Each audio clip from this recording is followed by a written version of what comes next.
All right. You could see when the Russians really focused on Mariupol, a important coastal city. Even if they were taking out a hospital, even a maternity hospital, then eyeing other centers and that were really just for average folks. A mosque.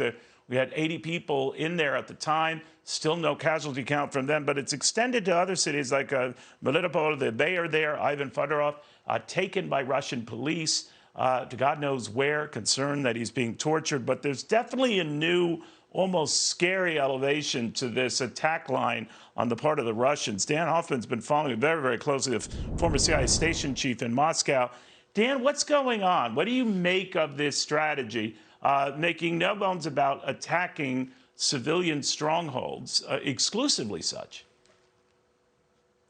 Well, this is the Russian playbook. It's Vladimir Putin's playbook. And if past his prologue, we're seeing exactly what the Russian military, and they're supported by their intelligence services, did to Grozny, Chechnya, as well as Aleppo. They use their military might, their air power indiscriminately, so they're just targeting military infrastructure, but they're also deliberately targeting civilian infrastructure, hospitals, residential areas, and they're just relying on their propaganda. Remember, Vladimir Putin's formative experience was as a KGB officer, so he's a natural purveyor of lies and disinformation.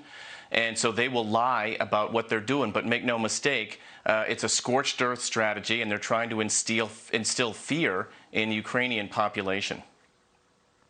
Dan, we're getting word of this 75-minute phone call or so between the leaders of Germany and France on the phone with Vladimir Putin. But one thing they made clear, that there was no willingness on the part of Vladimir Putin to end the Ukraine war, and no sign that he might in the near future. I guess you're not too surprised. But why the phone calls anyway? Why does that continue? Well, I think Vladimir Putin is reaching out. I think he's happy to have those phone calls. He's happy to have negotiations take place. That's just part of the subterfuge for him.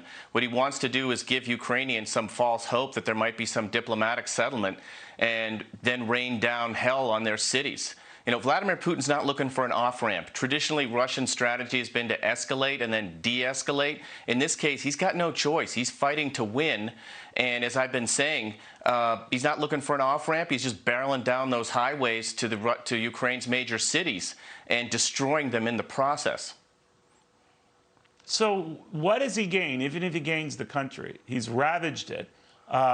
He's almost taken out a nuclear reactor that could have done untold damage, and there's still no guarantee that radiation leaks aren't coming from there.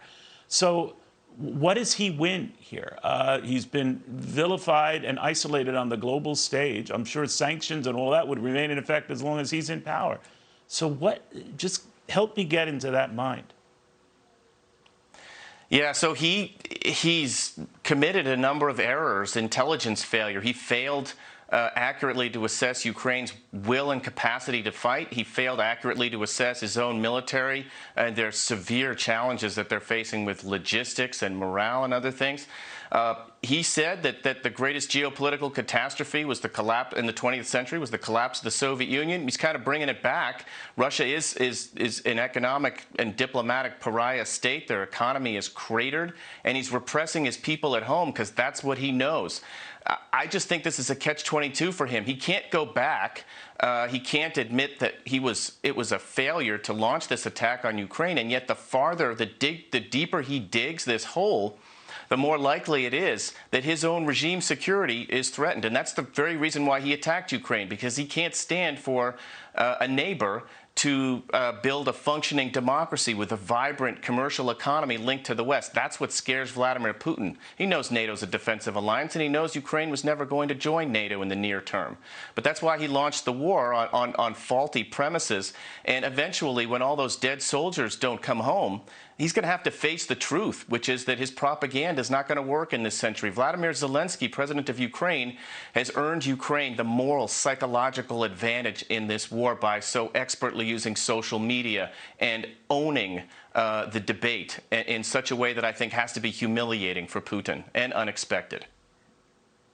Yeah, you're probably right about that. Dan Hoffman, thank you very, very much.